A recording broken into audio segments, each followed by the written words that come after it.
Ξέρετε αγαπητοί αδελφοί πως σώθηκε ο τάφος του Αγίου Κοσμά του Ετωλού στην Αλβανία από τον Εμβέρ Χότζα? Θα σας διηγηθώ αμέσως στην ιστορία του, αλλά προτού την διηγηθώ θα ήθελα να σας ευχηθώ όλους όσους εορτάζετε χρόνια πολλά, μεγάλη χάρη του Αγίου και με τις πρεσβείες του, διότι θεωρείται εις Απόστολος και πολύ μεγάλος Άγιος και προφήτης φυσικά, και με όλα αυτά που είπε και με όλα αυτά που έκανε, με τα εκατοντάδες σχολεία που δημιούργησε και πολύ περισσότερες στη συνέχεια ακόμα και μετά το θάνατό του. Να πάμε κατευθείαν να σας διηγηθώ το θαύμα πώς σώθηκε, να μην σταθώ στην ιστορία που την ξέρετε αλλά δεν γνωρίζετε περισσότεροι για το θαύμα αυτό, όπως και εγώ δεν το γνώριζα. Ο πατέρας Τιμόθεος Ηλιάκης γράφει ότι δεν μπόρεσα να εξηγήσω πως το άθεο καθεστώς του Ενβέρ Χότζα, που δεν άφησε ίχνος χριστιανικό στην ταλαιπωρημένη Βόρεια Ήπειρο, επέτρεψε την διατήρηση της μονής και του τάφου του Εθνοπόστολου Κοσμά του Ετωλού. Ακούστε την ιστορία.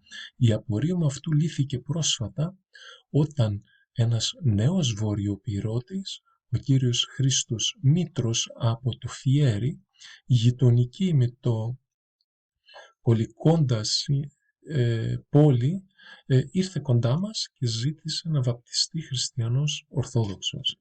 Όταν μου εξήγησε τα σχετικά με τον τόπο της καταγωγής του, να δούμε να και εδώ πέρα έτσι από πιο κοντινή άψη τον τάφο του, λοιπόν,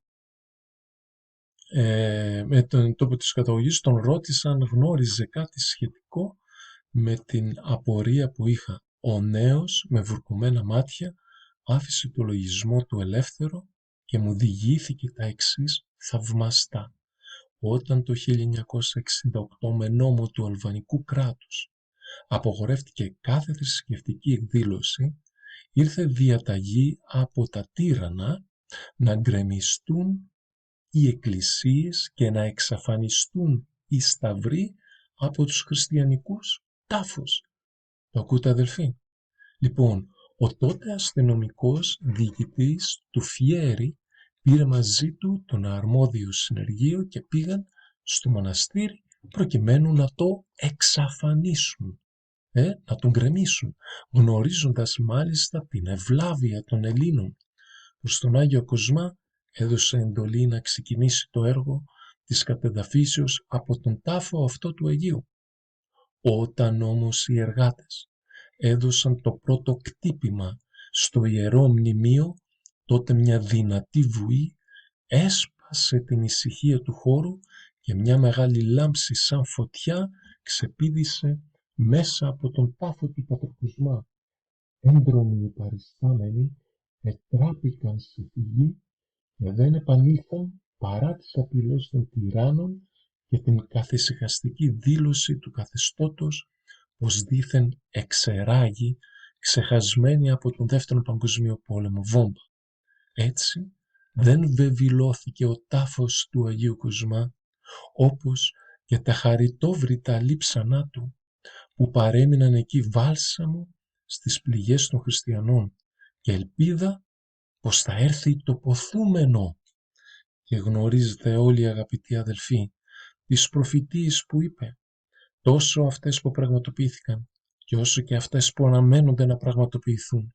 Μέγας είναι ο Άγιος Κοσμάς ο Ετωλός, και όσοι δεν γνωρίζετε, στην Στουτγκάρδη, όταν ήμουν δηλαδή στη Γερμανία και πήγαμε στη Στουτγκάρδη, εκεί έχουμε και την αδελφότητα του Αγίου Κοσμά του Ετωλού της Στουτγκάρδης, τη μοναδική, δηλαδή προϋπήρχε πριν ιδρυθούν ελληνικές εκκλησίες στη Γερμανία.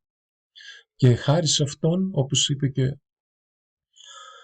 ο Νίκος ο Κομορίδης, ο Άγιος Παΐσιος του το είπε, ότι ξέρετε γιατί είστε εσείς εκεί στη Γερμανία? Πιστεύω αδελφοί να καταλαβαίνετε, έτσι, για να διαδώσουν την Ορθοδοξία στους Γερμανούς όταν έρθει η ώρα που θα έρθει πολύ σύντομα. Έτσι λοιπόν ο Άγιος λοιπόν αυτός του έθνους, ο Άγιος Κοσμάς ο Ετωλός, συνεχώς κινδύνευε και δεν ησύχαζε, φλεγόταν νύχτα μέρα με τον πόθο να βρει και να εντάξει στους κλωβωμένους Έλληνες τα Άγια Γράμματα.